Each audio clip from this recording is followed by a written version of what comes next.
Somebody asked me a question earlier today that fits into the Tencent story so well, which is we've been so focused on the movement of chips across borders, or a lack of. We haven't really talked about the movement of software, right? And when I think about Tencent and the gaming portfolio in particular, are there Chinese domestic companies that are getting international foothold across e-commerce, gaming, and other digital businesses? Yeah, definitely. I mean, even Tencent is one of those with their big investments into Shopee, really kind of being a top leading player in Southeast Asia in terms of e-commerce. But yeah, I mean, Tencent is there taking a lot of the advertising dollars, that are coming from that big e-commerce boom inside China as well, too. They're not so much of a player as say, Alibaba, in terms of the B2B software that they have a whole suite of. But, in terms of the advertising, becoming a bigger and bigger player in that part, we saw that revenue also up by 5% this quarter. The theme from Meta's earnings, if there was some softness in advertising, it was a pullback of Chinese advertisers in the European region in particular, perhaps in the United States, because of the geopolitical environment. I'm trying to read through what's going on with Tencent, and I just don't see that macro level headwind. Do you? No, and I think that really what you're seeing, though, is because a lot of that advertising is still based in China, that, we're coming out of a year of pretty big stimulus in terms of the government and e-commerce spending. So we should naturally see that trickle down come into about now Q3 and Q4 as well, being pretty strong in terms of the advertising dollars that they're coming in. No, they never really had that major post-COVID stimulus in China, and they waited a little while. So we're seeing good numbers now. And we would expect that they would hold because, low inflation numbers in China as well. It also bodes really well for the consumer. So we're pretty excited about Tencent's earnings, and we think that probably you're going to see some pretty more good news from the e-commerce providers in China in the coming weeks as well. Yeah, we brace ourselves for Alibaba later in the week, for example, Jacob. I want to hear how much access they're having to GPUs, how much AI and generative AI might be held back by ultimately the infrastructure they need. It sounded as though, once again, Tencent trying to say, we've got all the chips we need for inference, we're not worried about it. They wouldn't go into the nitty-gritty about NVIDIA access, for example. But Jacob, is it a worry?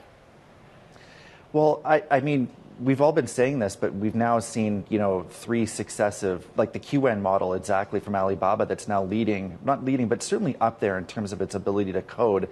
And they're going down a little bit different path at Alibaba, and DeepSeek as well. I mean, all of those models are competing internationally despite the chip ban. So if Tencent comes and says that, they have all the chips they need, there's no reason not to believe that. More broadly, the geopolitical context. It doesn't seem to be knocking the wind out of any of these Chinese companies' sales. I mean, they've all recovered significantly from their lows. Yeah, and I think that one of the things, for us that are boots on the ground in China, there is the really high-level government that where the relations are not great and we see the headlines. But, for boots on the ground and for the local level, it's actually been very, very strong. People-to-people connection is still very good over there. And there's still a lot of businesses that are setting records, international business that are setting sales records in China. So, there's the headlines, but actually on the ground, I think people have been doing business over there for quite a long time. Relationships have been built up over decades. So we're kind of expecting this to blow over, just like it kind of did with the first Trump administration, and people will get back to business.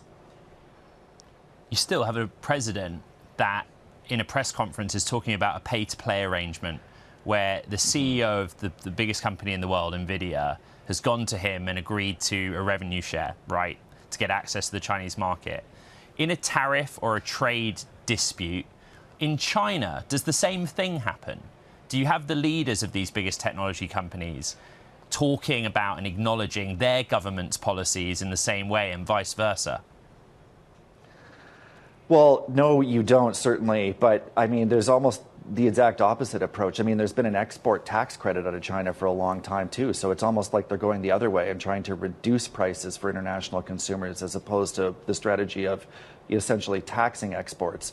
So, no, through all these things, like we said, no one's really had a problem getting access to what they needed to get access to, and pricing seems to be okay in the Chinese market. So, yes, there's going to be some headwinds. Q1 was, particularly tumultuous in the U.S.-China business cycle, but, we've been through this before, and we're probably going to get through it again. And the numbers, I think, are starting to say that we're probably getting over the hump here.